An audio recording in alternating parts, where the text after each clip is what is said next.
The earliest tablets do not pause to introduce the human being. They record activity. Hands move grain. Bodies dig canals. Workers are counted, assigned, and fed. When humans first appear in the written record, they are already engaged. There is no moment of arrival, no description of awakening, no account of how or why they came to be. The tablets assume presence and proceed directly to function. Administrative texts from the late 4th millennium list people the same way they list livestock or tools. A number is given, a task specified, a ration calculated. The human figure enters the record as part of a system already in motion. The writing does not ask who these people are in an existential sense. It asks what they do and how much they require to continue doing it. This absence of an origin story is striking when compared with later narrative compositions. In myths, creation may eventually be described, but even there the emphasis is brief. In the earliest economic and administrative tablets, there is no hint of curiosity about beginnings. The scribes were not recording anthropology. They were recording operations. Humans mattered insofar as they contributed to those operations. The vocabulary used reinforces this orientation. Early signs for people often appear in clusters associated with labor categories. A person is identified by role before any other attribute. Herdsmen, builders, carriers, field workers. Identity is functional. The tablet does not distinguish between an individual and the position they occupy. The human being is legible through assignment. In ration lists, humans are measured by output and need. Barley allocations correspond to workload. Those assigned heavier labor receive more. The logic is consistent and unemotional. Food sustains work. Work justifies food. There is no indication that this arrangement is temporary or exceptional. It is presented as normal.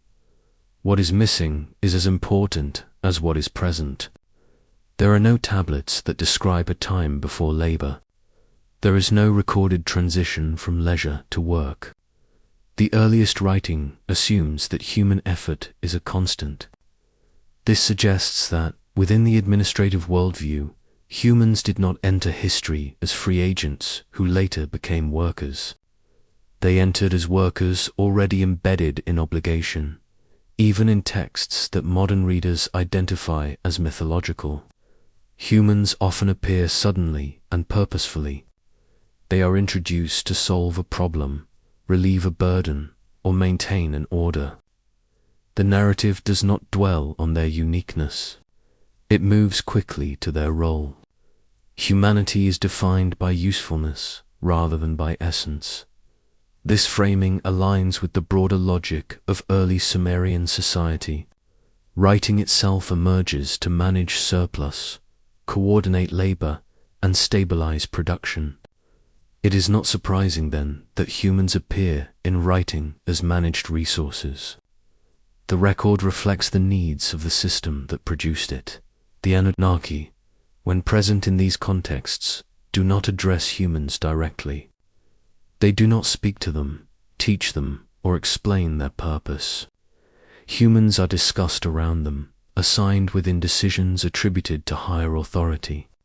This distance reinforces the sense that human labor is assumed rather than negotiated. There is also a notable lack of personal voice. Early tablets do not record human complaints, aspirations, or reflections. When speech appears, it is formulaic and later in date. The earliest humans in writing are silent. They act, are counted, and are sustained, but they do not speak within the record. Their silence mirrors the administrative nature of the archive. This does not mean that humans lacked inner life or agency. It means that the writing system did not exist to preserve those aspects. What writing preserves reveals what was considered essential. In this case, what mattered was reliability, productivity, and continuity of labor. The absence of an origin story may also indicate that such a story was not necessary for governance. Systems do not require narratives of creation to function. They require predictability. By presenting humans as already occupied, the tablets normalize obligation. Work is not a condition imposed later. It is the default state. This default framing has long consequences. When later texts do address human creation, they do so within a context already saturated with labor. Creation does not introduce freedom. It explains why work exists. The order of presentation is telling. Function precedes explanation. Seen this way, the earliest tablets offer a quiet but powerful implication. Humanity is not introduced as a question, but as an answer. The system needs labor, and humans are there. Writing records this fact without commentary, as if no alternative were imaginable. If humans appear in the record already working, already counted, already sustained for labor, then the next question follows naturally. When creation is eventually described, is it framed as an act of wonder, or as a practical response to a workload that had already become too heavy to bear? When creation is finally mentioned, it does not arrive with ceremony. The tablets that describe the making of humans do not slow their pace or change their voice. There is no moment of astonishment, no pause to mark significance. Creation enters the record as a solution, not as an event worthy of admiration. In these texts, the problem is established first. Work accumulates. Tasks multiply. The existing order strains under its own weight. Divine figures are described as carrying burdens that have grown excessive. Not unbearable in an emotional sense, but unsustainable in a practical one. The language used is measured. It speaks of labor, effort, and imbalance, not suffering or injustice. Creation follows directly from this condition. Almost mechanically, humanity appears as an adjustment within a system already operating. The texts do not describe experimentation or uncertainty. There is no question of whether humans should be made, only how the workload will be redistributed once they are. Creation is framed as an administrative decision taken to restore efficiency. The narrative does not linger on the act itself. It moves quickly to outcome. The absence of celebration is consistent. No hymns accompany the moment. No joy is recorded. The creation of humans does not elicit praise or wonder from the gods involved. Instead, the tone remains procedural. A task is identified, a solution implemented, a balance corrected. The language mirrors that of reassignment. Texts elsewhere in the archive. Even the materials of creation are described without embellishment. Clay, blood, or other elements are named as components, not symbols. The process is mentioned briefly, without metaphorical expansion. The text does not invite reflection on meaning.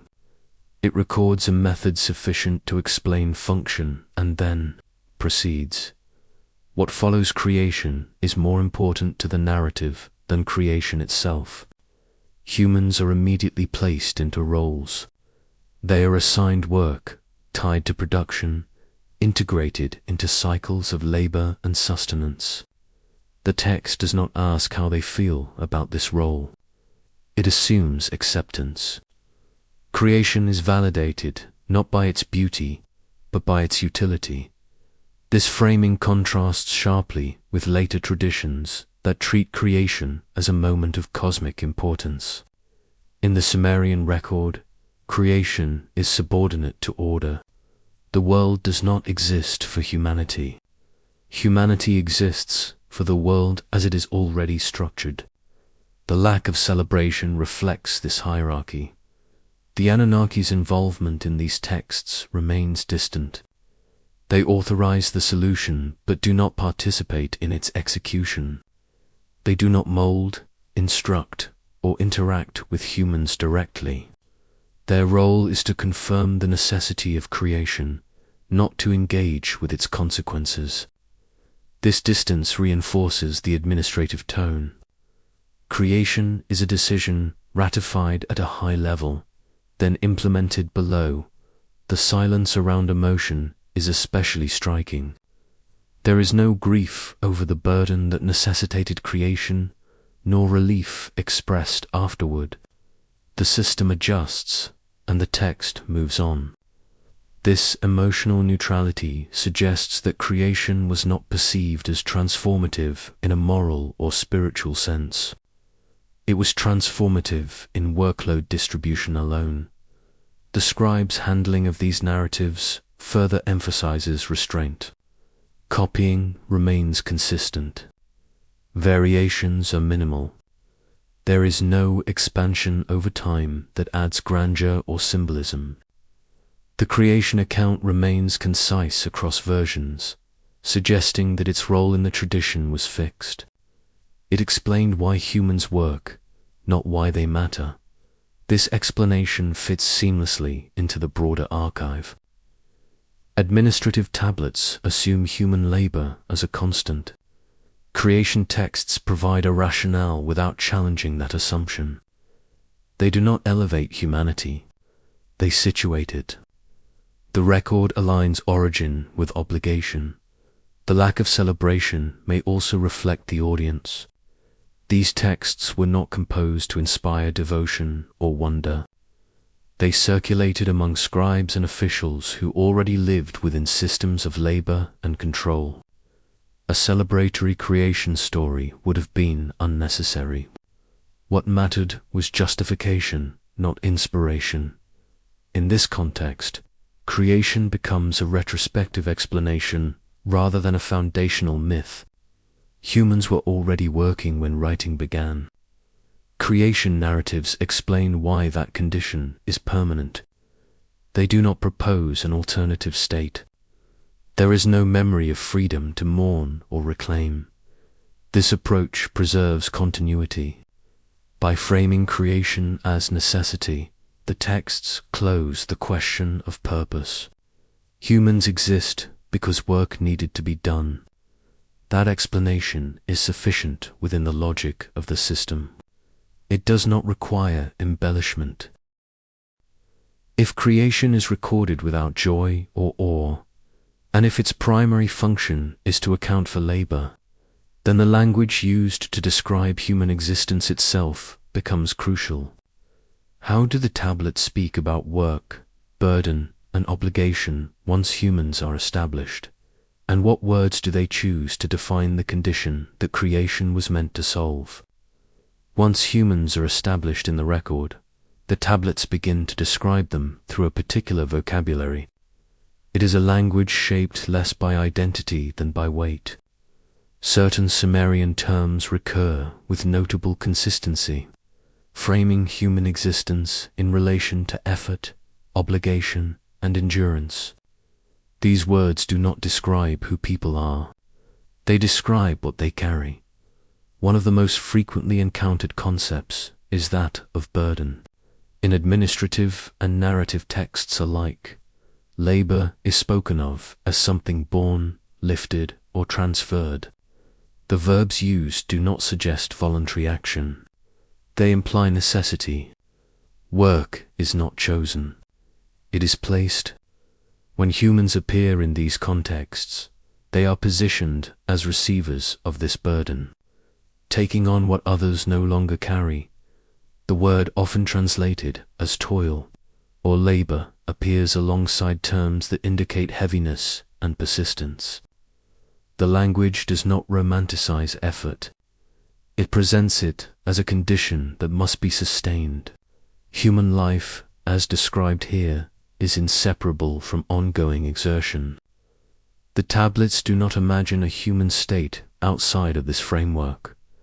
Another recurring term relates to service. Humans are described as serving temples, gods, or institutions.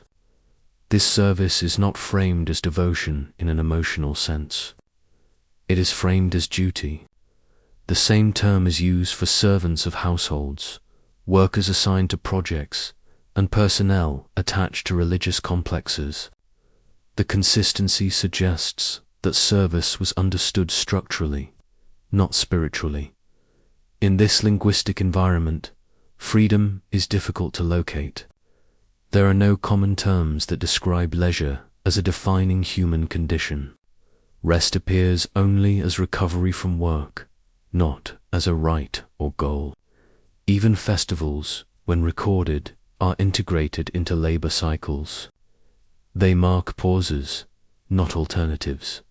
The language also lacks a clear distinction between sacred and mundane labor. Words used to describe work for gods overlap with those used for agricultural or construction tasks. This overlap implies that all labor exists within a single continuum of obligation. Serving a temple and digging a canal differ in context, but not in conceptual framing. What is particularly notable is the absence of aspirational language. The tablets do not describe labor as a path to fulfillment or transformation. They do not suggest that work ennobles. They simply state that it must be done. This neutrality reinforces the sense that labor is a baseline condition rather than a moral choice. The Anunnaki, when mentioned in relation to this language, are associated with the redistribution of burden. Texts describe how work is shifted away from certain figures and placed onto humans. The verbs used for this shift are the same as those used in administrative contexts when tasks are reassigned. Burden moves through the system until it settles. This movement of burden suggests that it is treated as a quantifiable element. Work has volume. It can increase, decrease, or overwhelm. When it overwhelms, adjustment is required. Humans enter the system as a solution to excess. The language supports this view by consistently framing labor as something that accumulates and must be managed. Scribal repetition reinforces these meanings. The same terms appear across genres and centuries with little change. This stability indicates that the conceptualization of human labor as burden was deeply embedded. It was not a metaphor chosen for effect. It was a category used for organization. The way these terms are taught also matters. Lexical lists include words for labor and service alongside tools and materials. They are part of the technical vocabulary of administration. A scribe learned to write about burden as part of learning to manage resources. Human effort was one such resource. This linguistic framing does not suggest cruelty or malice. It suggests pragmatism. The system requires work to function. Language evolves to describe that requirement efficiently. Over time, this efficiency becomes normalized. The burden is no longer questioned. It is assumed. What the language does not do is offer an alternative vision. There is no counter-term that imagines humans as existing for contemplation, joy, or such possibilities may have existed in lived experience, but they do not enter the record. Writing preserves what the system needs to. Remember, if human existence is consistently defined through terms of burden and service, then the next step in the record becomes clearer. The question is no longer whether humans work, but why others no longer do. What condition made this transfer of burden necessary, and how do the tablets describe the exhaustion or strain that preceded the decision to place work onto humanity? The tablets that speak of divine exhaustion do so without drama. They do not portray complaint as rebellion or suffering as tragedy. Instead, they describe strain in the same measured language used for any system pushed beyond capacity. Work increases. Tasks multiply. The burden becomes uneven. The problem is not moral failure. It is overload. In these texts, divine figures are shown performing labor that resembles administration more than creation. They dig canals, maintain order, enforce boundaries, and sustain cycles that must continue without interruption. Their work is continuous, not symbolic. It accumulates over time. The language suggests duration rather than intensity. The gods are not overwhelmed by a single event. They are worn down by persistence. The terms used to describe this condition are the same ones applied elsewhere to human labor. Effort is heavy. Duty is unrelenting. Rest is insufficient. The tablets do not distinguish divine exhaustion from human fatigue through metaphor or exaggeration. They apply the same conceptual framework. Labor, regardless of who performs it, produces strain when it exceeds sustainable limits. This framing is important. It removes emotion from the equation. The gods are not angry because they are mistreated. They are not resentful of their role. They are tired because the system demands more than it can support. The problem is structural. The solution must therefore be structural as well. The texts describe this moment as a recognition rather than a conflict. The strain is acknowledged. It is brought before higher authority. The language suggests reporting, not complaint. A condition is presented, evaluated, and addressed. The gods who carry the burden do not revolt. They wait for adjustment. That adjustment takes the form of redistribution. The workload is not eliminated. It is transferred. Humans are introduced as a new labor category, capable of absorbing excess without disrupting the overall system. The tablets do not frame this transfer as punishment or sacrifice.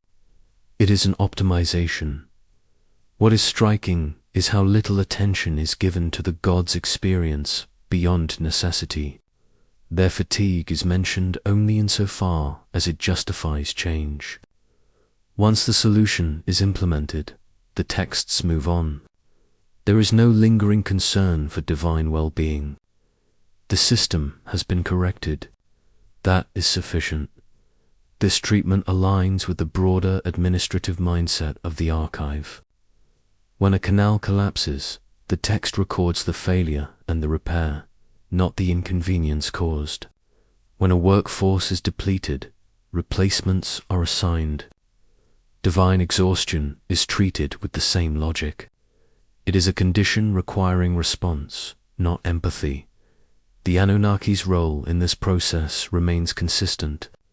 They do not perform the labor themselves, nor do they express fatigue. They oversee the adjustment. Their involvement is at the level of authorization. They recognize that the existing allocation of work is inefficient and approve a redistribution. Their distance from the strain reinforces their position within the system. The creation of humans, in this context, is not an act of generosity or creativity. It is a managerial decision. The tablets do not suggest that humans are better suited to labor by nature. They suggest that humans are available to take on what must be done. Suitability is inferred from outcome, not inherent quality. The language used to describe the gods' fatigue also avoids finality. It does not imply that they will never work again. It implies relief. Their burden is lightened, not removed entirely. The system continues, now balanced differently. Humans enter as participants, not replacements. This nuance matters. The gods are not rendered obsolete. They are repositioned. Oversight replaces execution. Authority remains above labor. The transfer of burden clarifies hierarchy rather than dissolving it. Humans do not rise. They fill space below. The absence of resistance in these narratives is telling. The gods who are relieved do not argue for alternative solutions. The humans who take on the work are not consulted. The system adjusts itself without negotiation. This lack of dialogue reinforces the impression that labor distribution is not a moral issue within the text. It is a logistical one. The scribes who preserved these accounts were familiar with such adjustments. In temple archives, labor gangs are reassigned, workloads shifted, quotas recalculated. Divine labor follows the same logic. The boundary between cosmic and civic management is thin. By framing divine exhaustion as the catalyst for human creation, the tablets place human existence firmly within a narrative of service. Humans are not created to share in authority or knowledge. They are created to absorb strain. Their role is defined by the problem they solve. If humans enter the system as a response to divine fatigue, then their purpose is inseparable from assignment. The next question follows directly from this logic. Once the burden is transferred, how are human roles defined, distributed, and enforced within the system that required their creation in the first place? Once the burden is transferred, the tablets turn immediately to organization. There is no pause to consider possibility or choice. Human existence, having entered the system as a solution to strain, is structured through assignment. The record does not ask what humans wish to do. It records what they are placed to do. Administrative tablets categorize people by task with remarkable specificity. Workers are grouped according to function: carriers, diggers, herders, builders, brewers. These categories are not descriptive in a loose sense. They determine rations, schedules, and supervision. To be listed under a category is to be bound to it. The tablet does not frame this as temporary. Assignment appears as a stable condition. The process by which roles are decided is rarely explained, but its logic is visible. Allocation follows need. Where a canal must be maintained, labor is sent. Where fields require tending, workers are counted and assigned. The system responds to demands rather than preferences. Humans are positioned where strain is greatest. This positioning mirrors the redistribution of divine labor described earlier. Just as burden was shifted from gods to humans, it is further divided among human groups. Work flows downward and outward until it is distributed across the population. The tablets record this flow without commentary. It is treated as natural. The language of assignment is consistent across texts. Verbs indicate placement, designation, or attachment. A worker is set to a task, given to a project, or attached to an institution. These verbs imply lack of movement. Once assigned, a person belongs to a function. Mobility, if it occurs, is not emphasized. There is little evidence of negotiation. The tablets do not record humans requesting roles or refusing assignments. They do not describe debate over suitability. Assignment is unilateral.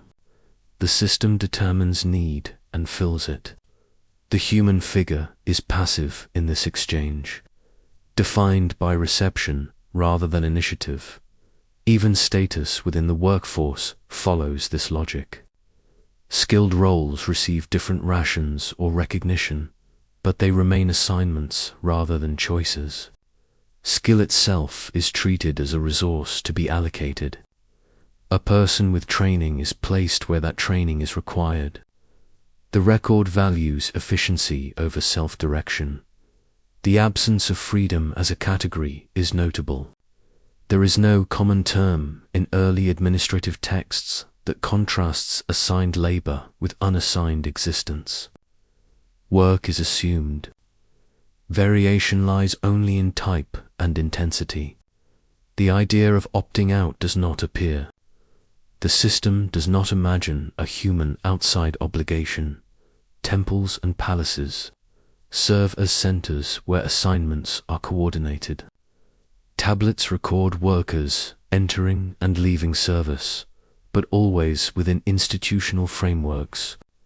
A person may move from one project to another, but not out of the system entirely. Assignment is continuous. The Anunnaki remain distant from these details. Their role ends at authorization. Once humans exist to absorb labor, the specifics of assignment are handled locally. This separation reinforces hierarchy. Higher authority determines necessity. Lower authority manages distribution. Humans receive outcomes, not explanations. This structure also limits individuality. Names appear, but they are secondary to roles. A person's identity in the record is tied to function. When names disappear, roles remain. The system can replace individuals without altering structure. Assignment outlasts the assigned. The lack of narrative around choice or resistance suggests that the scribes did not consider these aspects relevant. Writing preserves what must be managed. Freedom, if it existed, was not a management concern. Obligation was. This does not mean that humans experienced no variation or personal agency. It means that the administrative worldview did not encode such experiences. The tablets describe a society organized around task fulfillment. Humans are units of labor within that organization. By presenting assignment as the default condition, the record normalizes service. Humans are not described as losing freedom. Freedom is never introduced. The system does not take something away. It defines existence through placement from the outset. This framing has lasting implications. When later texts speak of duty, obedience, or service, they do not present these as moral demands imposed on free beings. They present them as continuations of an established condition. Assignment becomes tradition if human roles are distributed according to necessity rather than choice. Then value within the system must be measured differently. The next question emerges naturally. How does the record assess human worth once freedom is absent? And what standards does it use to determine who is useful, sufficient, or expendable within this structure of service? Once roles are assigned, the tablets begin to quantify. Human presence in the archive becomes numerical. Output is counted, rations are calculated, time is divided. Worth, in this system, is not expressed through character or intention. It is expressed through measurable contribution. Administrative tablets consistently tie sustenance to productivity. Barley, oil, and beer are distributed according to labor category and workload. A heavier task justifies a larger ration. A lighter task receives less. The logic is precise and repeatable. Food does not reward loyalty or virtue. It maintains output. This framework reduces human value to function. A worker is worth the amount of labor they can sustain. When output decreases, rations adjust. The tablet records these changes without comment. There is no indication of sympathy or blame. The system responds to performance as data. Time is treated similarly. Days are divided into work periods. Absences are noted. Delays are recorded. The human body becomes a unit of time expenditure.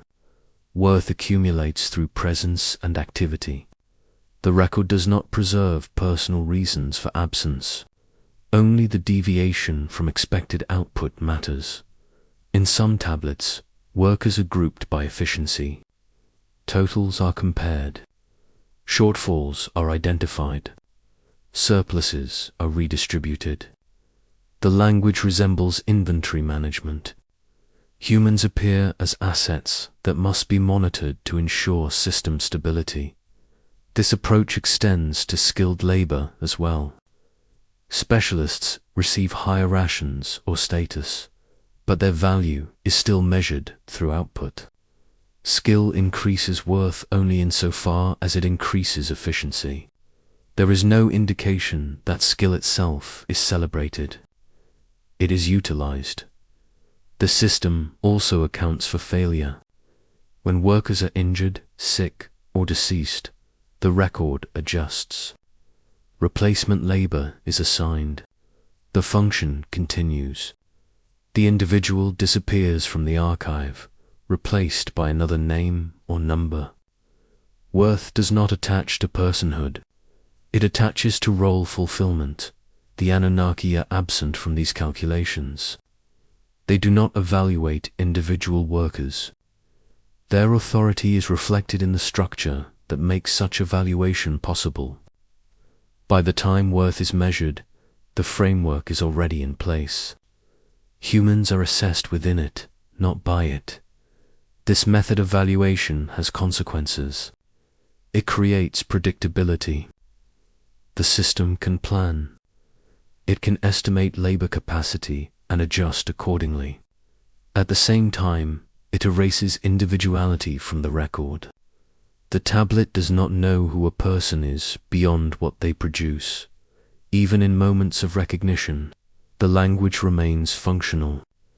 A worker may be noted as reliable or skilled, but such notes serve administrative purposes. They guide future assignment. They do not honor the individual in a lasting sense. The absence of alternative value systems is striking. There are no tablets that assess humans based on wisdom, creativity, or moral standing. Such qualities may have mattered in lived experience, but they do not enter the administrative archive. Writing preserves what the system requires to continue operating. This emphasis on output aligns with the broader logic of creation narratives. Humans exist to absorb labor. Their success is measured by how effectively they do so. The system does not ask whether this is just.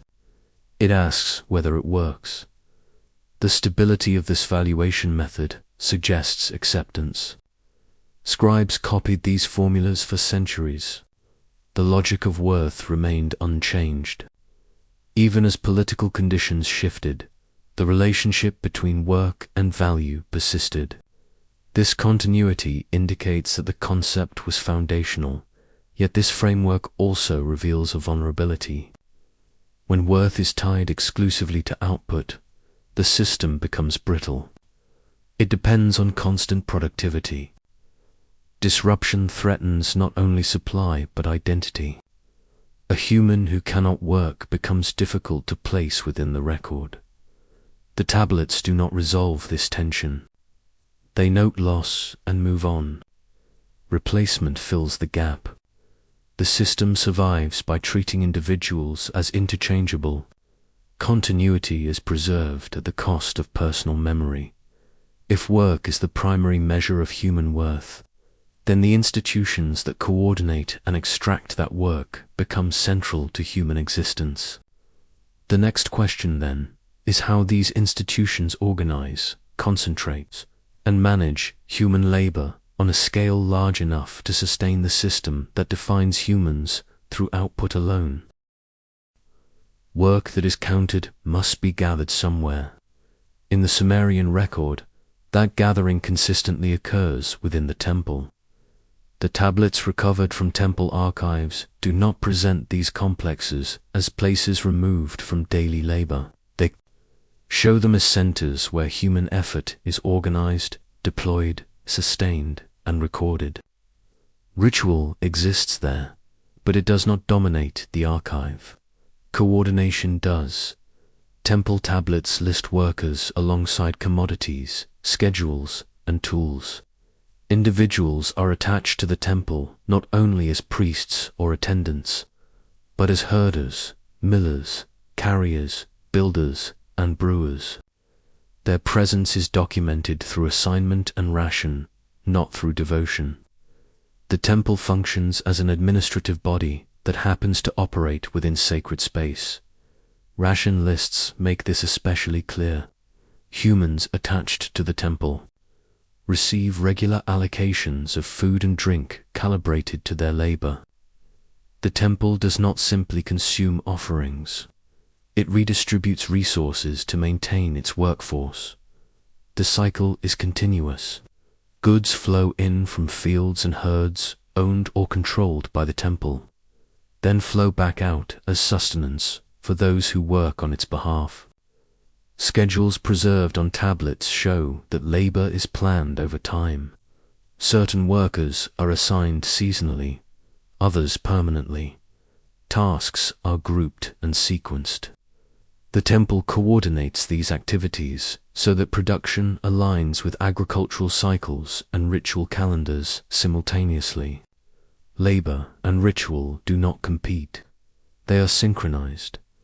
The language used to describe temple workers is administrative rather than devotional.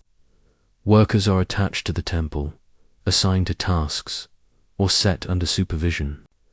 These terms are the same ones used for labor managed by palaces or civic institutions. The temple does not claim human effort through inspiration. It claims it through structure. Supervision is built into this system. Tablets name overseers responsible for groups of workers. Accountability flows upward. If output falls short, it is noted. If rations are misallocated, the discrepancy is recorded. The temple archive preserves a chain of responsibility that links human labor to institutional oversight. Physical remains of temple complexes reinforce this picture. Excavations reveal storage rooms, workshops, and courtyards suited for organizing people and materials. Movement within these spaces would have been regulated. Access was controlled. Such design supports large-scale coordination rather than spontaneous worship. Ritual activity, when documented, follows the same logic. Offerings are prepared by workers whose labor is recorded. Festivals require additional manpower, which is planned for in advance. The temple does not rely on volunteers. It mobilizes its workforce according to schedule. Sacred events become labor-intensive projects, requiring logistical preparation. The Anunnaki are not directly present in these records, yet their influence is implicit. The temple operates as if under an overarching authorization that does not require constant invocation. The system functions because its legitimacy is assumed. Human labor is organized without reference to negotiation or consent. The authority that makes this possible has already been established elsewhere in the tradition. What emerges from these archives is a picture of human life centered on institutional service. To belong to a temple workforce is to exist within a managed rhythm of work and sustenance. The temple provides food and structure. The human provides labor. The exchange is ongoing and normalized. This normalization is key. The tablets do not frame temple labor as exceptional or oppressive. They record it as standard. Humans move between temple, field, and workshop without narrative distinction. The institution absorbs human effort as naturally as it absorbs grain. The archive reflects this integration without comment. The absence of resistance in these records is notable. The tablets do not preserve refusals or negotiations. They do not record debate over obligation. This silence does not prove acceptance, but it reveals what the system considered recordable. Labor that questioned its own extraction lay outside the administrative concern. By functioning as labor hubs, temples become the primary interface between human bodies and institutional demand. They translate abstract authority into daily schedules, rations, and assignments. In doing so, they make service habitual rather than exceptional. Humans do not serve occasionally. They are embedded in service continuously. If temples manage human labor so thoroughly, then the moments when humans address the divine take on a different meaning. When people speak upward from within such a system, what are they actually asking for? Freedom from work, adjustment of burden, or simply recognition within the structure that defines their existence? When humans finally speak in the record, they do so from within obligation. Their words do not emerge in spaces of leisure or reflection. They appear at moments of strain, imbalance, or request. Prayers and petitions, when examined alongside administrative texts, resemble appeals made from inside a labor system rather than expressions of free devotion.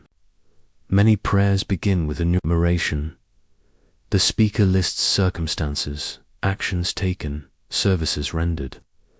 This structure mirrors the format of reports and accounts presented to superiors. The human voice establishes context before making any request. The language is careful, deferential, and procedural. Emotion is present, but contained within form. Requests themselves are often modest. Relief from illness, extension of time, adjustment of burden. The prayers do not ask to escape duty entirely. They ask to endure it. The underlying assumption is that work continues.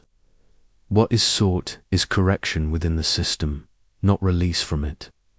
Petitions preserved on tablets follow similar patterns.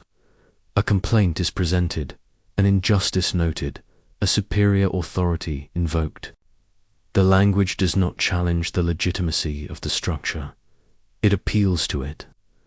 The human speaker positions themselves as compliant, deserving of attention because they have fulfilled obligations. Worth is demonstrated through service. This framing suggests that prayer functioned as a sanctioned channel for negotiation.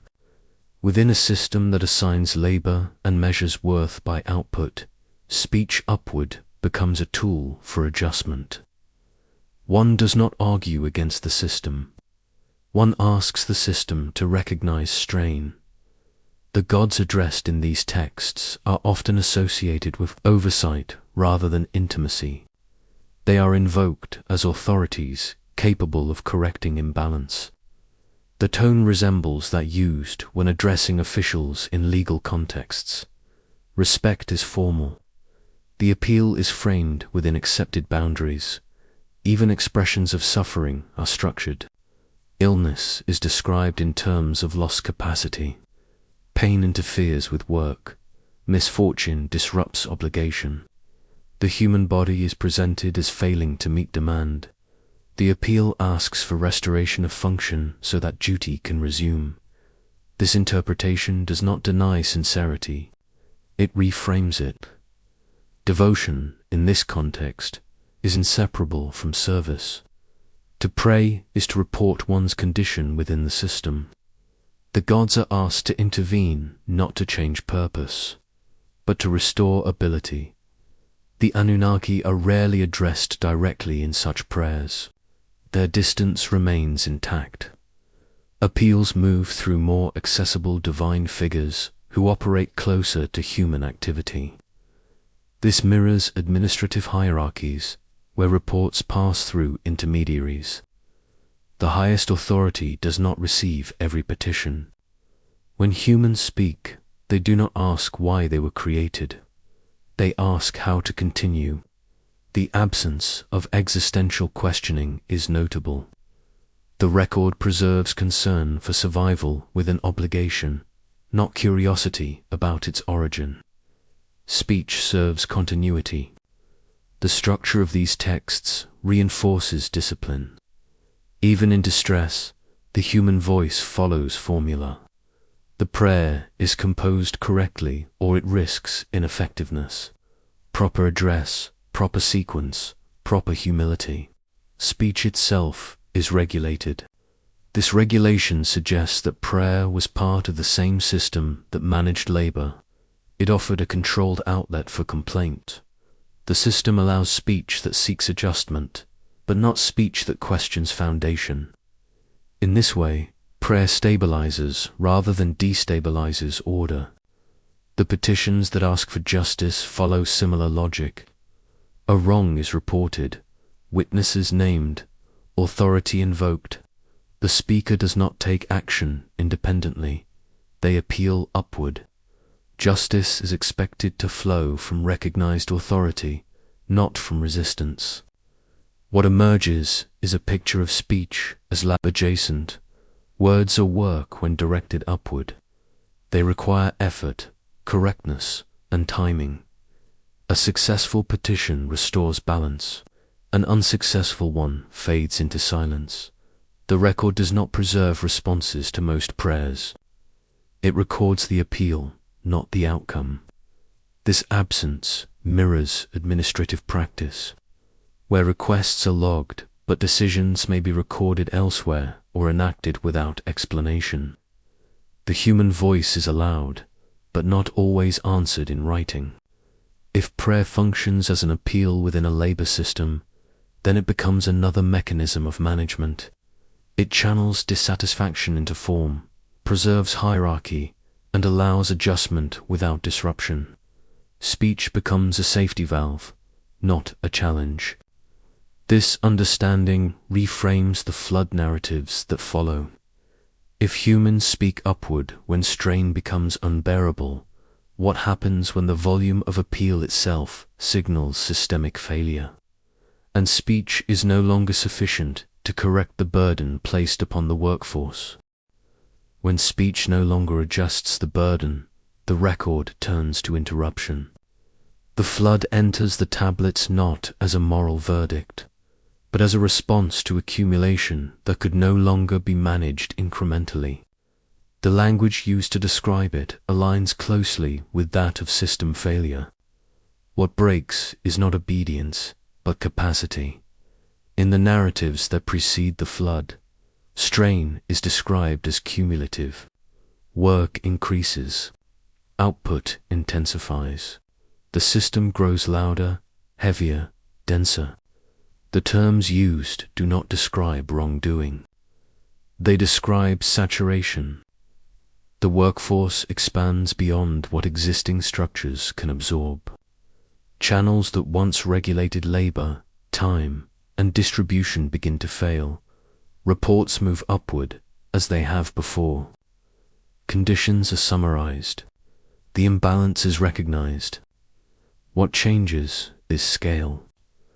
Previous adjustments, redistribution, appealer, no longer sufficient. The system requires a comprehensive response. The flood follows recognition, not anger. It is framed as a necessary interruption rather than a punitive act. The language of the flood itself reinforces this reading. Waters erase boundaries, dissolve markers, and overwhelm divisions. These are the same elements carefully maintained in labor and land management texts. Fields lose their limits. Canals lose direction. Cities lose distinction. The structures that organize work collapse simultaneously. The workforce cannot function because the framework that assigns and measures it has. Dissolved. Survival narratives focus not on rescue, but on preservation of function. What is saved are tools, animals, and categories. Measurements are specified. Numbers are recorded. The emphasis lies on retaining the capacity to work once conditions stabilize. Human survival is important insofar as it enables resumption. The figure who survives does not do so through strength or virtue. Survival occurs through compliance with instruction. Plans are followed. Procedures are executed. The survivor becomes a carrier of operational knowledge rather than a hero.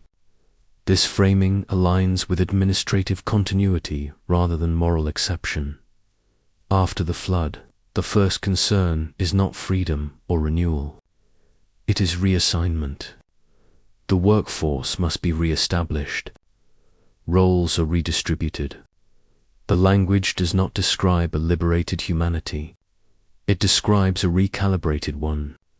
Labor resumes, now under conditions meant to prevent previous overload. The flood thus functions as a reset of scale. It reduces volume. It clears accumulated strain. It allows the system to restart with fewer variables. This reset is not portrayed as ideal. It is portrayed as necessary. The texts do not suggest that the post-flood world is better. They suggest that it is manageable. The Anunnaki's role in this event remains consistent with earlier patterns. They do not engage with individual workers. They authorize the reset. Their involvement is procedural. The flood is enacted because the system requires it, not because they desire it. Once authorization is complete, they withdraw from the narrative. The silence around human suffering is notable. The tablets do not dwell on loss. They do not list casualties or lament destruction. This absence does not deny pain. It excludes it from recordable concern. What matters for the archive is the restoration of function, not the experience of disruption. This focus reveals the priorities of the system that produced the texts. Writing preserves what must be managed. Catastrophe is significant only insofar as it interrupts management.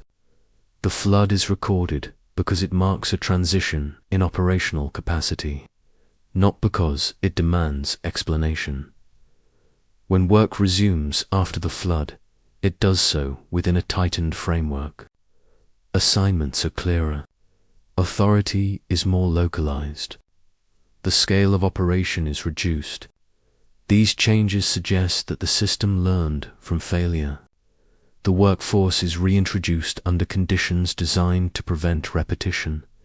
The flood thus represents the moment when incremental correction gives way to structural reset. It is the point at which the system acknowledges that accumulation has exceeded tolerance. In modern terms, it resembles shutdown rather than punishment. Everything stops so that order can be re-established. This interpretation reframes the meaning of catastrophe within the record. The flood is not a story meant to inspire fear or repentance. It is a marker of limits. It indicates that even a system designed for continuous labor must occasionally interrupt itself to survive. If the flood resets the workforce rather than liberating it, then the question that follows is not what humanity gained from catastrophe, but what was expected afterward. Once work resumes, under revised conditions, how is human duty reasserted? And what changes, if any, are introduced to define labor in the world that follows? When the waters recede, the tablets do not linger. There is no extended silence, no reflection on what has passed. The record resumes with activity. Land is divided again. Cities are named. Labor is reintroduced. The transition is swift enough to suggest that work was never suspended as an idea, only interrupted as a possibility. Post-flood texts describe the return of order through reassignment. Authority descends, roles are distributed, and obligations are re-established. The language closely mirrors that of pre-flood administration, though the scale is reduced and the structure more compact. The system does not begin anew. It restarts. Human duty is reasserted without explanation. The tablets do not describe a negotiation between freedom and obligation. They do not ask whether humans should resume labor after catastrophe. They assume it. Work is treated as the default condition to which life returns once survival is secured. In king lists and rebuilding narratives, human activity is framed immediately in terms of service. Cities are restored through labor. Temples are rebuilt through assigned effort. Canals are reopened by organized work groups. The texts emphasize coordination. They do not present labor as a response to trauma. They present it as the means by which normalcy is restored. The flood survivor becomes a point of transmission rather than transformation. Knowledge is preserved, not revised. Measurements, tools, and practices are carried forward. The purpose of survival is continuity. Human existence resumes where it left off, now operating within a recalibrated system designed to avoid previous overload. Administrative tablets from later periods reflect this resumption clearly. Workers are again listed by role. Rations are distributed according to output. Time is divided into work cycles. The structure is familiar. The interruption has not altered the logic of labor.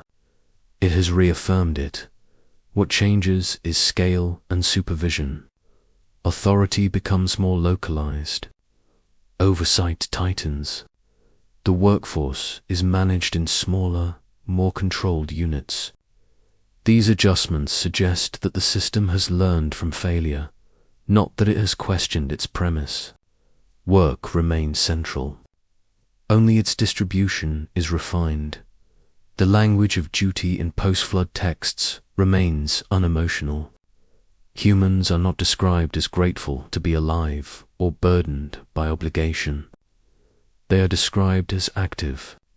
They build, plant, and serve. The record does not preserve a memory of freedom regained or lost. It preserves function. The Anunnaki's role at this stage is minimal but decisive. They authorize the reestablishment of order, then recede. Their involvement is not continuous. Once duty is reassigned and authority placed, the system operates on its own. Human institutions take over execution. This withdrawal reinforces the idea that human labor was never meant to be temporary. The flood does not change the purpose of humanity. It resets conditions under which that purpose can be fulfilled sustainably. The expectation of service remains intact. There is no language of reward in the post-flood record.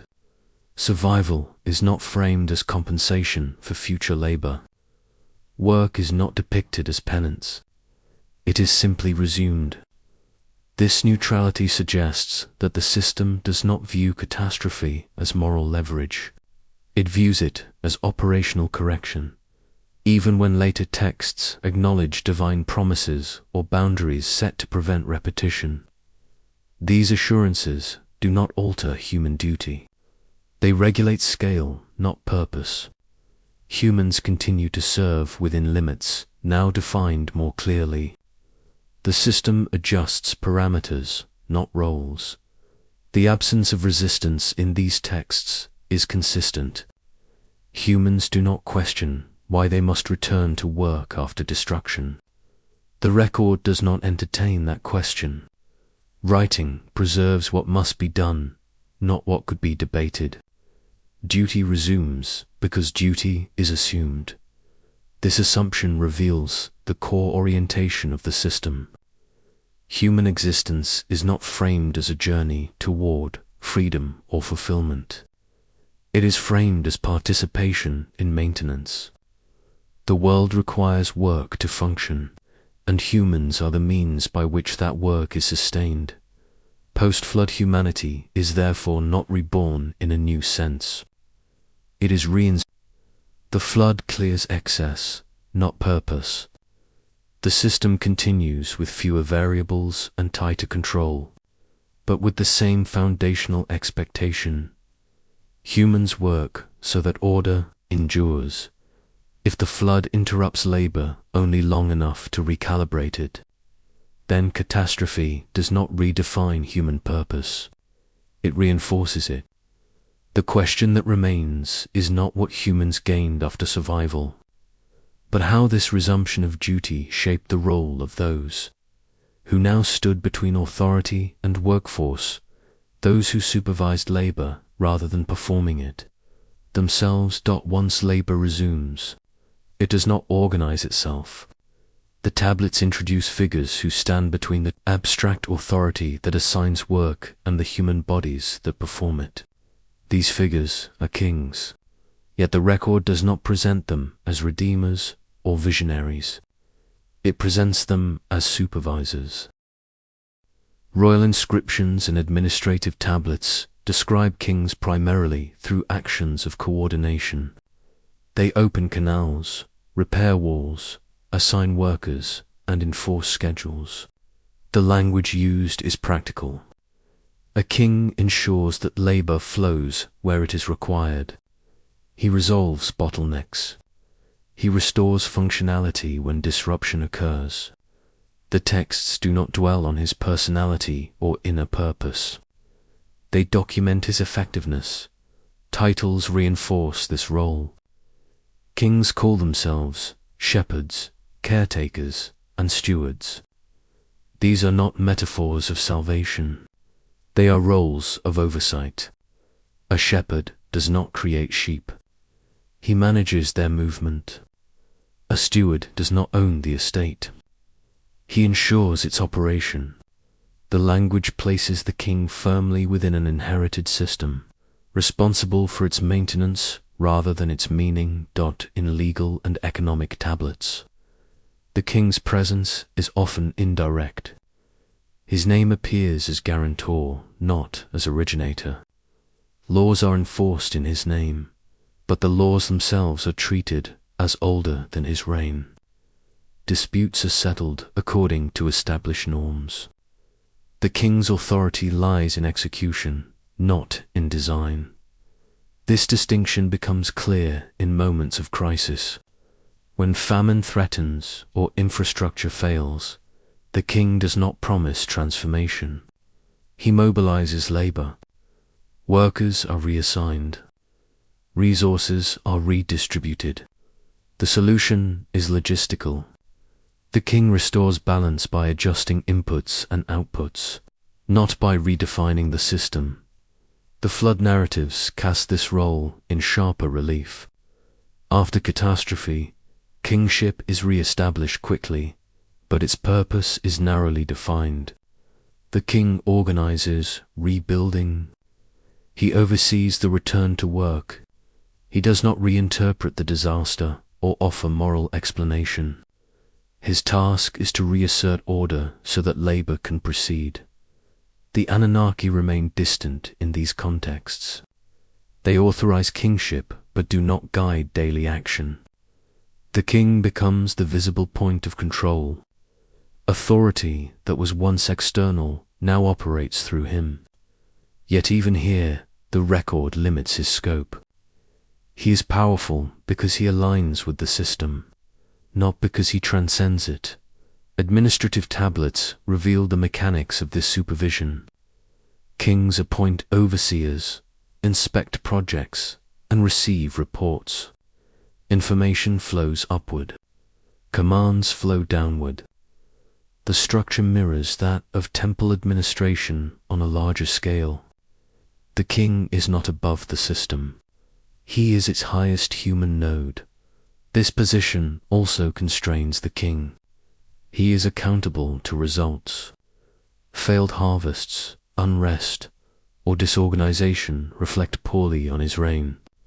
The texts record such failures, a king who cannot maintain order is replaced. The system persists. The supervisor changes.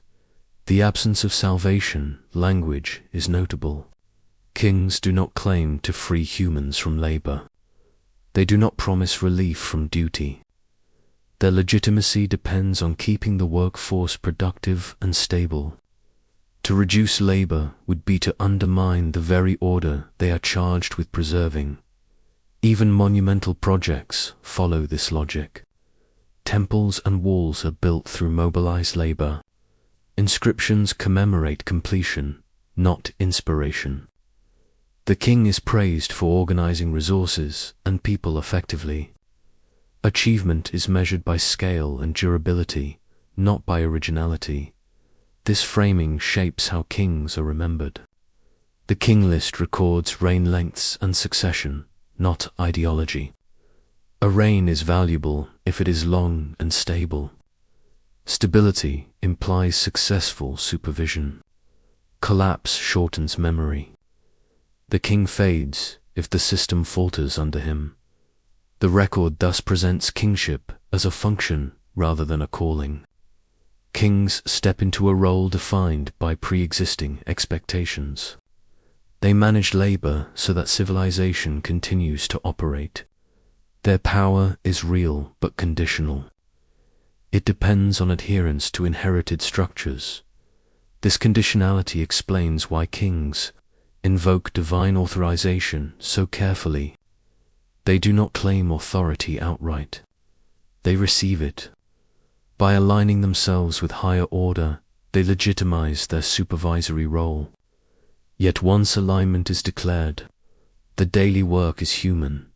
If kings are supervisors rather than saviors, then human labor remains the foundation of the system. Authority coordinates, but does not replace effort. The burden remains distributed downward, managed rather than removed. This raises a final tension. If kings maintain order by preserving inherited systems of labor, and if innovation is consistently framed as restoration, then how does a civilization adapt when maintenance is no longer enough, when preserving the old order requires changes that cannot easily be described as continuity at all? The absence is consistent enough to feel intentional. Across administrative tablets, legal texts, hymns, and narratives, moments of rest appear only as pauses between obligations. Leisure, as an independent condition, is almost entirely missing from the record. The tablets do not describe humans at ease, pursuing personal desire, or existing outside duty. What they preserve is movement toward the next task. Rest appears only as recovery. Workers receive rations so that they may continue. Days are divided so that labor can resume. Even festivals, when mentioned, are framed as scheduled events requiring preparation, supplies, and supervision. They interrupt work briefly, then fold back into the cycle. The record does not treat rest as an end. It treats it as maintenance. This absence reveals what the system considered worth recording. Writing emerges to stabilize production, not to capture experience. Leisure produces no surplus, no measurable output, no administrative consequence. It leaves little trace that needs managing. As a result, it remains largely invisible to the archive. The language used reinforces this invisibility. Terms for rest often imply cessation rather than fulfillment. To stop working is to pause, not to live differently. The tablets do not imagine a positive state of not. They imagine only interruption and resumption. This framing suggests that continuous labor was the assumed norm. Personal desire is similarly absent. The record does not preserve what individuals want beyond sustenance. Requests appear only when capacity is threatened. A worker asks for relief from illness so that labor may continue. A petitioner asks for justice so that order may be restored. Desire is expressed only insofar as it intersects with obligation. This does not mean that joy, leisure, or individuality did not exist. It means that they were not administratively relevant. The writing system filters reality through institutional need. What does not affect output or stability does not require preservation. Silence becomes a form of prioritization. The contrast with later literary traditions is instructive, where later texts celebrate leisure, contemplation, or personal fulfillment. The early Sumerian record remains focused on continuity. Writing here is not reflective. It is functional. It remembers what must be repeated, not what might vary. The Anunnaki's role indirectly reinforces this orientation. They are associated with assigning work, redistributing burden, and correcting imbalance. There is no suggestion that they introduce rest as a goal. Relief comes only when labor threatens system stability. Even then, the solution is redistribution, not cessation. Temples and palaces mirror this logic. Their archives record labor inputs and outputs with precision. Spaces that might have hosted rest or personal life leave little written trace. The built environment may have accommodated such experiences, but the tablets do not. Architecture supports labor. Writing records it. This absence also shapes how humanity is conceptualized. If work defines worth and duty defines purpose, then leisure has no clear place. A human at rest is temporarily unproductive, awaiting re-entry into function. The system does not imagine a fulfilled human outside labor because such a figure would resist measurement. The flood narratives underscore this point. After catastrophe, the record does not describe a moment of collective rest or reflection. It moves directly to reassignment. Survival is validated through renewed activity. Life resumes meaning through work. The interruption serves only to reset capacity. Kingship texts continue the pattern. A good reign is one of order, productivity, and stability. Leisure is not a metric of success. Peace is valued because it enables work, not because it enables enjoyment. The absence of leisure language reflects the priorities of governance. This focus produces a particular kind of memory. The record remembers systems, not lives. It preserves cycles, not moments. Over time, this creates an archive rich in procedure and poor in interiority. Humanity appears as a collective of workers rather than as individuals with varied aspirations. Such an archive shapes interpretation. Modern readers search for freedom, creativity, and personal meaning. The tablets offer none of these explicitly. They offer obligation, structure, and continuity. The silence around leisure is not accidental. It is structural. If rest and personal desire remain largely unrecorded because they fall outside administrative concern, then the final chapters of this investigation must confront a deeper implication. When a civilization remembers itself almost entirely through work and service, what happens to human identity when that service becomes tradition rather than necessity? And labor is no longer recognized as an imposed condition at all. When the Sumerian record is placed alongside other early civilizations, the framing of human existence through labor no longer appears isolated. Similar patterns emerge in distant archives, shaped by different languages and landscapes, yet organized around comparable assumptions. These parallels do not suggest shared origin or transmission.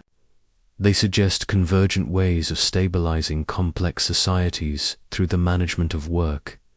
In early Egyptian texts, creation narratives emphasize order before individuality. Humans are introduced into a world already governed by Mat, a principle of balance that must be maintained. Human purpose is not explored through inner life, but through participation in sustaining this balance. Agricultural cycles, construction projects, and ritual obligations dominate the record. Labor is not framed as punishment, but as alignment with cosmic necessity. Administrative documents from Egypt reinforce this orientation. Large workforces are mobilized for state projects, their rations carefully calculated, their time accounted for. The human body appears as a unit of effort integrated into monumental systems. Like the Sumerian tablets, these records rarely describe why people work. They record how work is organized and sustained. Purpose is implicit in participation. Early Chinese sources present a related logic, though expressed through different terminology. Creation is less a moment than a condition. Humans are placed within a hierarchical order that mirrors the structure of heaven and earth. Early texts emphasize duty, obedience, and harmony. Labor supports continuity between realms. Human activity is necessary to maintain alignment, not to express individuality. In these sources, rulers are judged by their ability to organize labor effectively. Flood control, agriculture, and ritual coordination dominate the record. Success is measured through stability and output. Failure is described as loss of order rather than moral corruption. The emphasis remains structural. The Indus Valley offers a quieter comparison. Without deciphered texts, interpretation relies on material patterns. Yet the evidence suggests extensive labor coordination. Cities follow standardized layouts. Brick sizes remain consistent across vast distances. Drainage systems reflect long-term planning and maintenance. Such uniformity implies a shared framework that organized human effort over generations. Here, too, individuality leaves little trace. There are no preserved names of rulers or creators. The city itself becomes the record of labor. Human presence is visible through construction, not through narrative. Work is embedded into the environment rather than described explicitly. The absence of celebratory creation imagery aligns with the Sumerian silence across these cultures. A common feature emerges. Creation narratives do not elevate humans above work. They situate humans within systems that require maintenance. Labor is not explained as temporary or transitional. It is foundational. Even where divine figures shape the world, their concern lies with order and sustainability rather than human fulfillment. The language used in these traditions often frames labor as response rather than choice. Humans work because the world requires it. Rivers must be controlled, fields cultivated, structures maintained. Creation accounts explain why humans are present, not why they are free. The emphasis lies on necessity. These parallels suggest that early civilizations faced similar pressures. Large populations, environmental challenges, and surplus management demanded reliable labor systems. Writing emerges to support these systems, not to question them. As a result, the earliest records privilege obligation over aspiration. Importantly, none of these traditions present labor as shameful. It is neither condemned nor glorified. It is normalized. This neutrality stabilizes social order. If work is simply what humans do, it does not require constant justification. The system sustains itself through repetition. The Anunnaki fit within this broader pattern. They resemble other distant authorities who authorize labor without engaging in its execution. Their role parallels unseen principles in other cultures that justify obligation without elaboration. The similarity lies not in identity, but in function. These global echoes do not flatten cultural difference. Each civilization expresses its priorities differently, yet they converge on a shared administrative logic. Humanity exists within a structure that predates it, and labor is the means by which that structure endures. Such convergence raises a quiet question. If multiple early civilizations framed human existence around work without celebrating creation or freedom, then labor may not have been experienced as an imposition requiring explanation. It may have been assumed as the condition of participation in order itself. If service becomes tradition across cultures, embedded so deeply that it no longer needs justification, then the next transition becomes subtle but significant.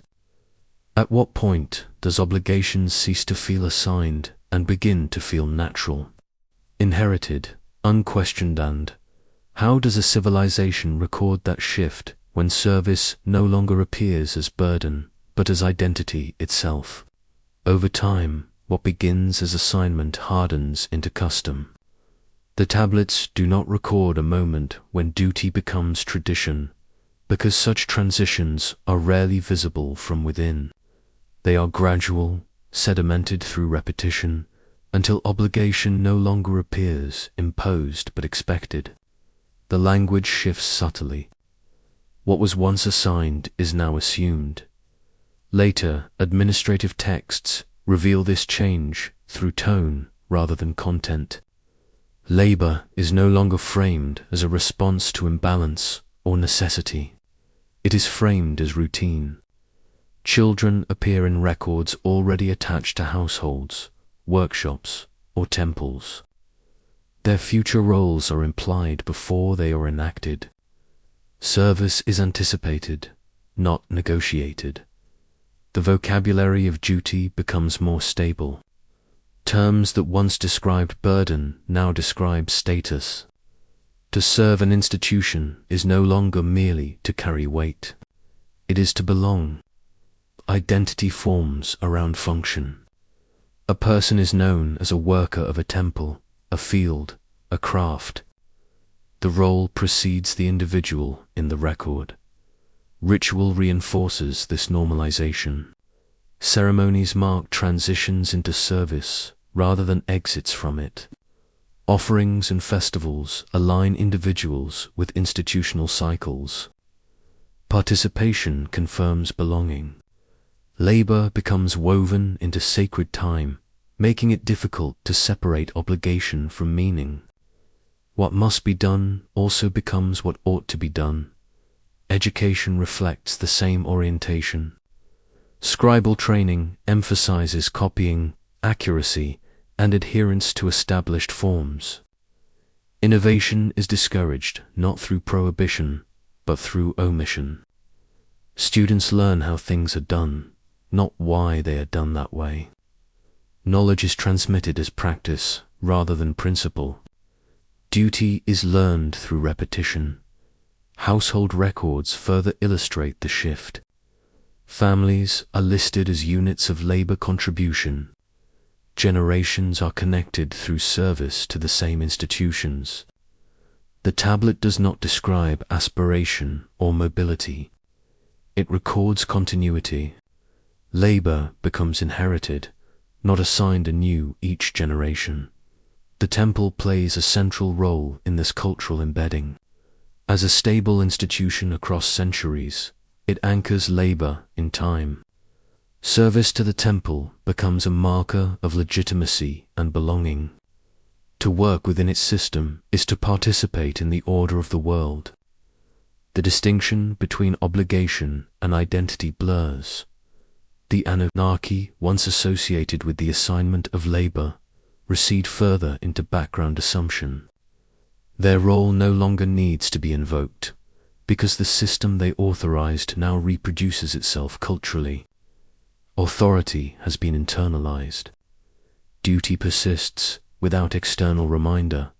This internalization is visible in the absence of complaint.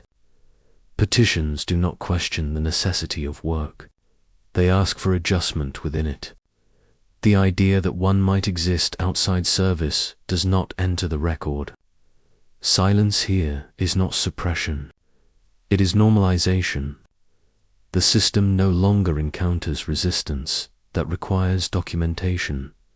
Mythic narratives adjust accordingly. Creation stories are copied, but their implications are no longer active questions. They become explanations for a condition already accepted. Humans work because humans have always worked. The origin story recedes into background knowledge, rarely invoked in daily life. This transformation has consequences for memory. When service becomes tradition, its beginnings become irrelevant. The record no longer needs to justify labor. It needs only to manage it. Writing shifts further toward administration and away from narrative. Culture absorbs duty so completely that it disappears as a topic. Yet this absorption carries risk. When obligation is naturalized, its limits are harder to recognize. Excess can accumulate unnoticed. Strain becomes normalized until it threatens stability again. The flood narratives hint at this cycle, where tradition hardens into overload before correction occurs. The tablets do not moralize this process. They document it. They show how systems persist by embedding function into identity. Humans are no longer simply workers. They are members of a working order. Service becomes culture. This cultural embedding explains the durability of early civilizations. By transforming duty into tradition, they reduce friction. People participate because participation defines belonging. The system reproduces itself without constant enforcement. But it also raises a final tension. When service is no longer experienced as assignment, but as inheritance, the possibility of imagining a different condition diminishes. Change becomes difficult to articulate. Innovation must disguise itself as restoration. Freedom, if conceived at all, has no language.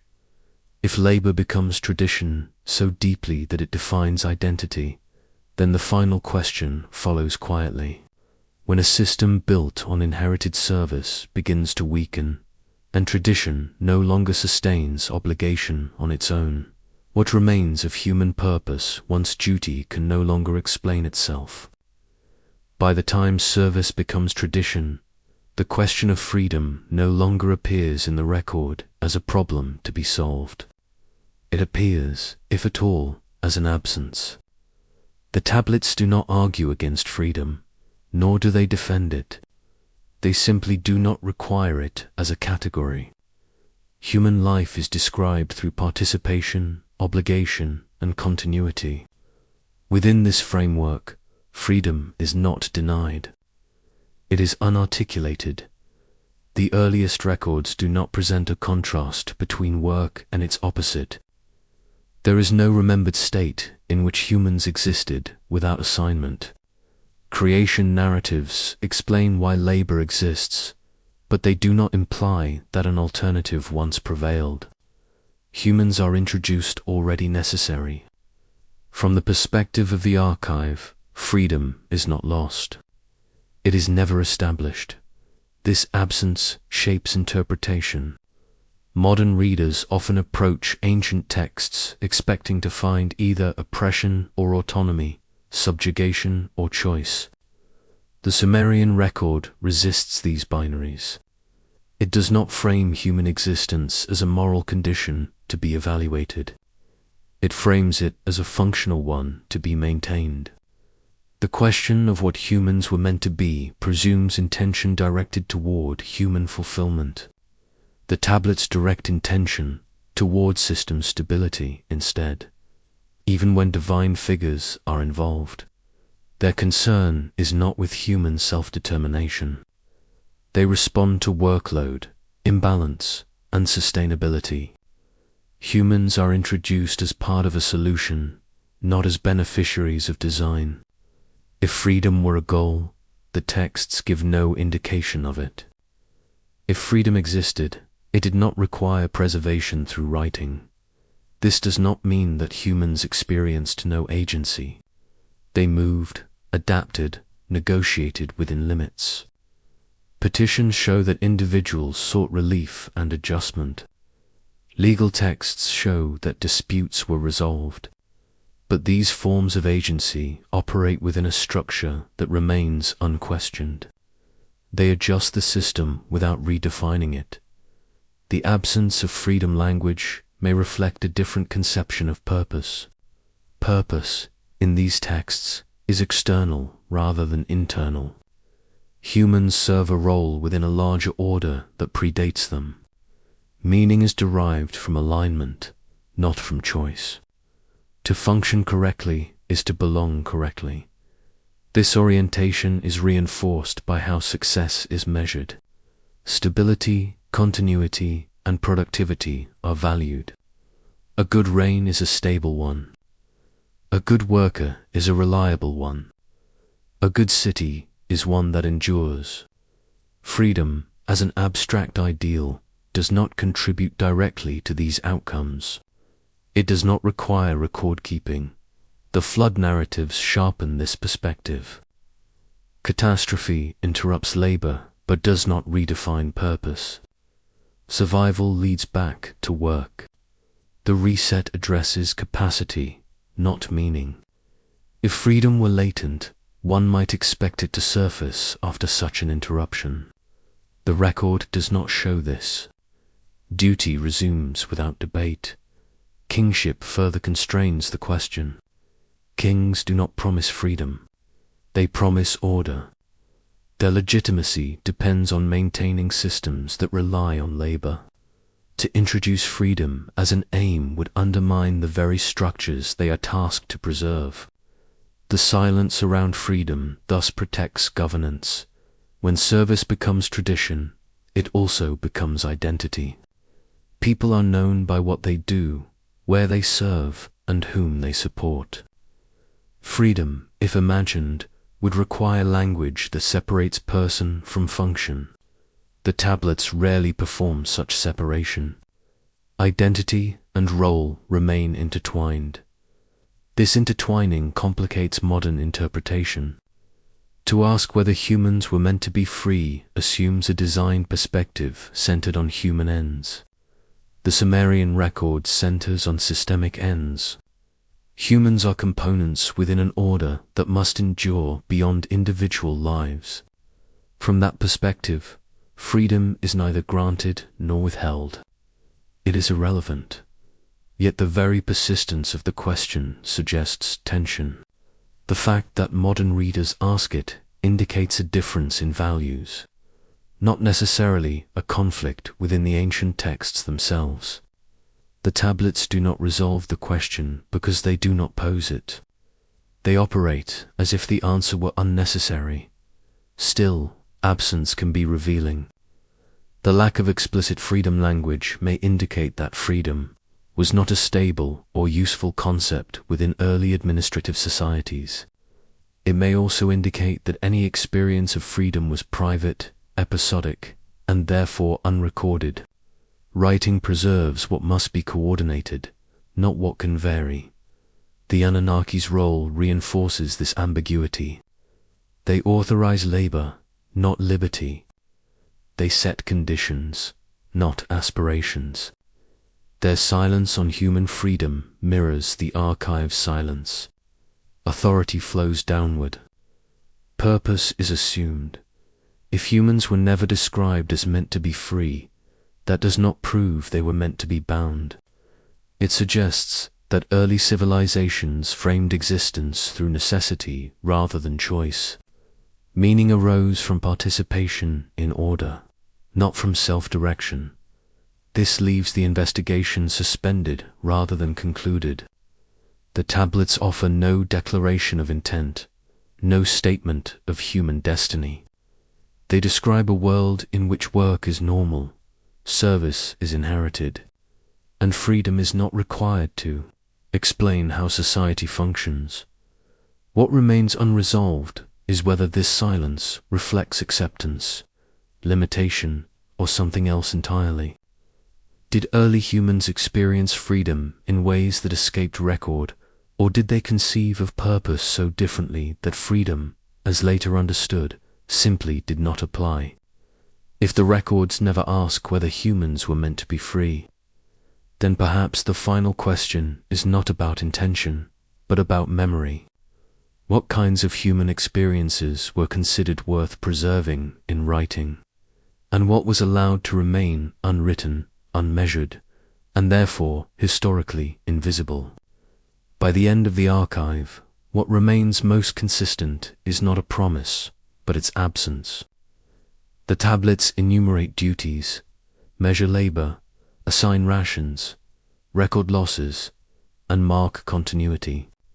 They are precise about obligation and careful with procedure. Yet they never guarantee relief. They do not promise fairness, fulfillment, or freedom. They do not assure reward beyond sustenance. The silence is not accidental. It is structural. The record does not tell humans that their work will lead to something else. Labor is not framed as a path toward transformation, enlightenment, or release. It is framed as participation in a system that must endure. The tablets describe what must be done, not what will be gained. Survival, continuity, and order are maintained, but never assured as benevolent outcomes. Even justice, when addressed, is procedural rather than restorative. Legal texts specify penalties and resolutions, but they do not promise equity in a moral sense. A wrong is corrected so that balance is restored, not so that a victim is healed. The goal is systemic stability. Individual satisfaction remains. Outside the written concern, the absence of promise is especially clear in creation narratives. Humans are made to solve a problem, but no covenant is offered in return. There is no assurance of protection, prosperity, or meaning. Creation explains necessity, not destiny. Once humans exist, the texts move immediately to assignment. Purpose is defined through function alone. Flood narratives reinforce this restraint. Survival does not come with guarantees. The continuation of humanity is conditional. The system resumes because it can, not because it must preserve human life at all costs. The post-flood order does not include new assurances. It includes recalibration. Humanity continues to work under revised conditions, but without promise of permanence or mercy. Even divine figures do not offer certainty. The Anunnaki authorize, assign, and withdraw. They do not vow perpetual oversight. Their silence after adjustment is telling. Authority does not reassure. It operates. Once balance is restored, the record moves on. The system does not linger to comfort those within it. Kingship texts follow the same pattern. Kings boast of restoration and order, not of happiness or abundance for all. A successful reign is stable, not generous. Prosperity appears as surplus managed, not as shared fulfillment. The king's duty is to maintain the system, not to promise outcomes beyond its operation. The temple archives echo this logic relentlessly. Rations are distributed so that work continues. Illness is addressed so that productivity resumes. There is no tablet that promises rest after long service or reward after hardship. The system sustains itself by sustaining labor, not by offering conclusion.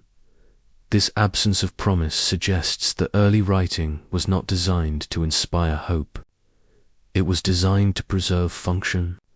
Hope does not require accounting. Promises complicate administration. They create expectations that may not be met. The tablets avoid this risk by remaining silent. What is guaranteed instead is repetition. Cycles of work, distribution, correction, and restoration recur. The record ensures that these cycles can be reproduced. It does not ensure that they will be pleasant. Continuity is preserved, not comfort. This orientation shapes how humanity is remembered. Humans appear as necessary participants, not as beneficiaries. The system needs them, but it does not pledge itself to their well-being beyond minimal maintenance. Survival is conditional on usefulness. Worth is measured through contribution. Nothing more is promised. The absence of promise also explains the durability of the system. By offering no ultimate assurance, it avoids disillusionment. There is no golden future to fail to deliver. There is only the present cycle, repeated as long as possible. The system survives because it does not overpromise. Yet this restraint has a cost. When hardship accumulates, there is no language within the record to question purpose itself. Complaints seek adjustment, not meaning. Prayer asks for relief, not explanation. The absence of promise limits the scope of appeal. One can ask for help within the system, but not beyond it. The tablets also do not promise remembrance. Names disappear. Workers are replaced. Even kings fade into lists. Memory is selective. What is preserved is structure, not individual life. The system remembers itself, not those who sustain it. This selective memory reinforces continuity at the expense of personal legacy. In this sense, the record is honest. It does not pretend that labor will lead to fulfillment. It does not suggest that service will be rewarded beyond sustenance and order. It presents civilization as a mechanism, not a moral project. Participation is required, but meaning is not guaranteed. This honesty is quiet, almost bureaucratic. There is no declaration of indifference. There is simply an absence of reassurance. The tablets do not console. They record.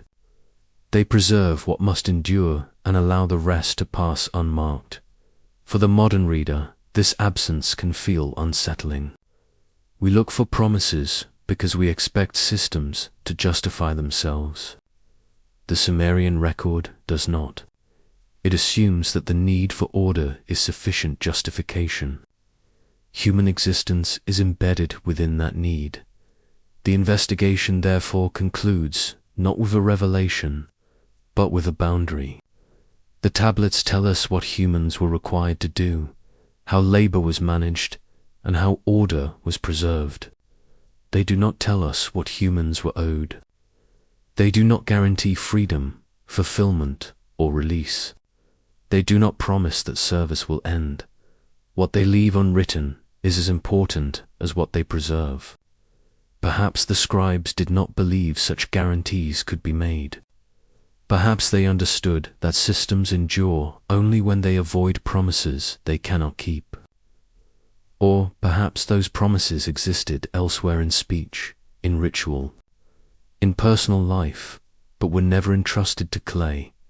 If the tablets never promise meaning, freedom, or reward, then they leave us with a final, quiet uncertainty. Was the absence of promise a reflection of how early civilizations truly understood human purpose? Or was it simply the limit of what administration chose to remember, leaving everything else, hope, desire, and possibility, outside the archive entirely?